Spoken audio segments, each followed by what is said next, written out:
Bravo. Maintenant, quelqu'un que vous connaissez, si vous êtes des fidèles des émissions de William Lémergie, Télématin, le mardi entre 8h15 et 8h35, il y a beaucoup de jolies femmes et beaucoup de chroniqueuses, William Lémergie. Oui, et qui sont douées pour plein de choses. Ouais. Et il y en a une qui va me rejoindre dans un instant, qui s'appelle Sarah Doraghi, qui fait de la scène, qui est au Lucernaire. Je change de fil. C'est son spectacle, Ouais. où elle parle de son pays d'origine, qui est l'Iran. Ouais. On va l'accueillir, elle est là. On Sarah arrive en Doraghi. France. Je vais la chercher parce qu'elle a peur. Pourtant, elle est habituée. Hein. Elle est habituée quand même. Voilà. Venez, venez, chère Sarah. Asseyez-vous. Et spectacle que tu as mis en scène. Alors, je vais rétablir la vérité. Il y a sa sœur aussi qui est dans le coup. Voilà, parce qu'en fait, moi, je connais Sherzad, qui est sa sœur, et Valé, son autre sœur, parce que nos enfants sont dans la même école. Et puis un jour, Sherzad m'a fait rencontrer Sarah, et je l'ai trouvée tellement drôle et tellement folle. J'ai dit, mais il faut absolument qu'elle monte sur scène. Pourquoi? Qu'est-ce qui se passe? Qu'est-ce qui s'est passé toutes ces années sans que ça se passe? Et donc, je les ai un peu obligés. J'ai réservé une salle, le petit Palais des Glaces. Je remercie Jean-Pierre Bigard. Et elle a pu jouer là. Et puis ensuite, c'est Pascal Guillaume qui l'a produit. Et elle joue depuis 2 ans. Oui. Son spectacle, qui raconte son arrivée en France. T'avais quel âge? 10 ans? 10 ans. Voilà. Alors... Et c'est une très belle rencontre, Sarah, parce que c'est un personnage, vraiment, elle est d'une intelligence folle et d'une inspiration folle aussi. Sarah Doraghi, c'est d'origine iranienne. Oui. Vous êtes arrivée en France dans les années 80. Et dans votre spectacle, justement, vous racontez vos origines. Oui, dans le spectacle, je raconte... Et votre arrivée chez nous. Voilà, comment on est arrivé avec mes sœurs en France. C'était en 83, on avait 10, 12 et 14 ans. Comment nos parents, en fait, ont décidé un jour de nous mettre à l'abri de la guerre et de la révolution qui avait lieu en Iran. Et puis, comment ça a été un changement dingue, comment ça a été un vrai choc pour nous, puisque les bruits des bombes ont été remplacés par le bruit des accordéons. Les peurs qu'on avait étaient remplacées par la découverte d'un nouveau pays, de nouveaux visages, des nouvelles couleurs de cheveux, couleurs de yeux, et puis surtout une nouvelle langue. Et cette langue, il fallait l'apprendre vite.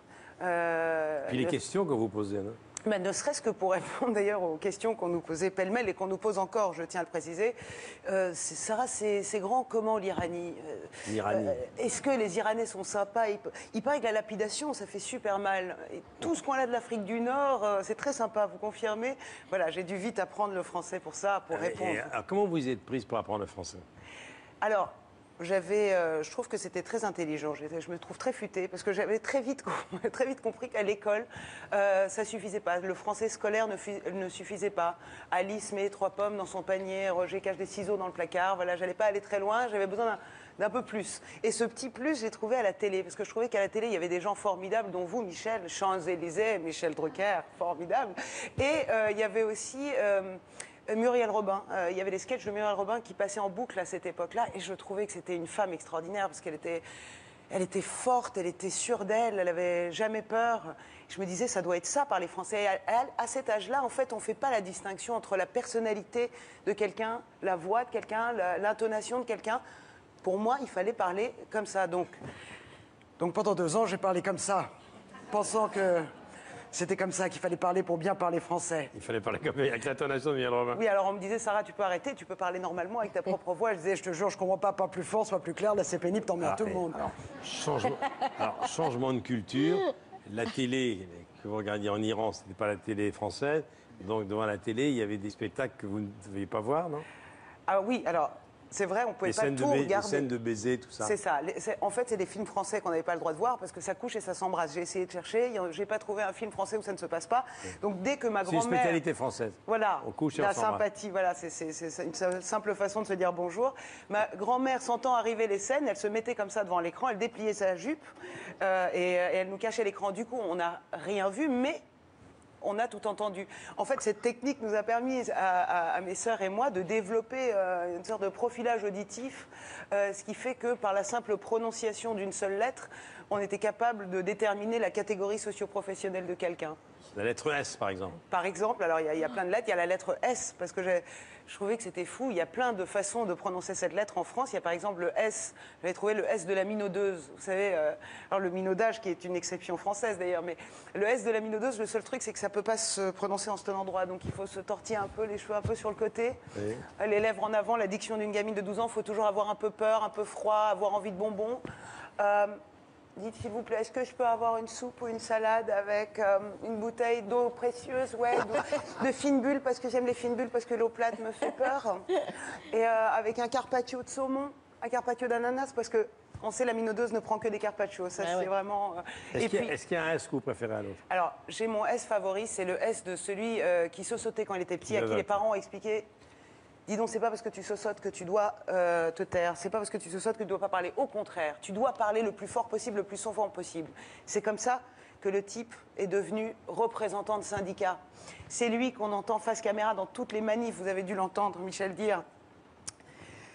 s'il faut descendre dans la rue, on descend. Aujourd'hui, nous l'avons prouvé. Nous avons obtenu la revalorisation des salaires, à savoir le SMIC. Et s'il faut pour cela aller jusqu'à l'Élysée, avec les merguez, les saucisses, les barateros, on ira s'il faut.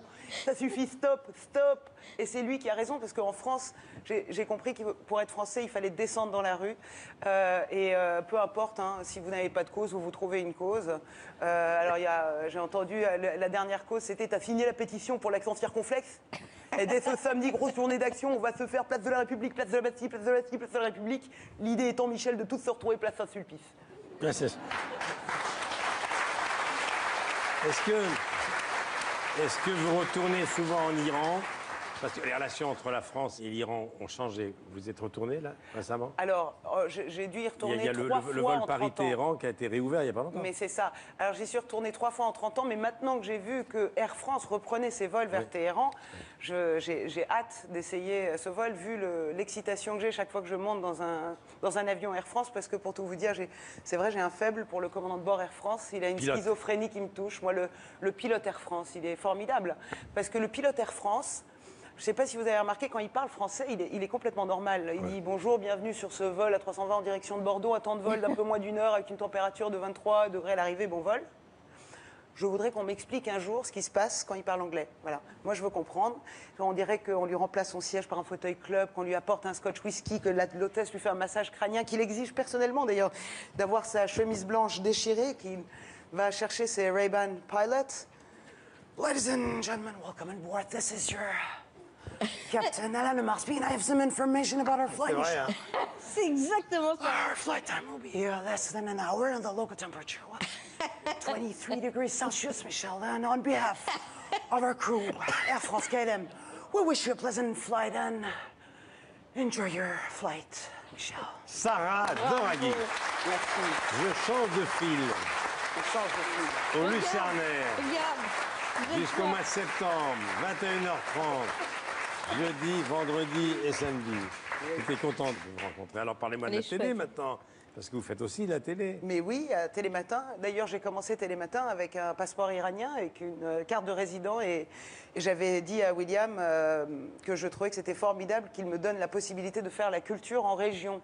Pour moi, c'était une belle boucle qui est bouclée quand même pour une gamine qui est arrivée à l'âge de 10 ans sans parler un mot de français.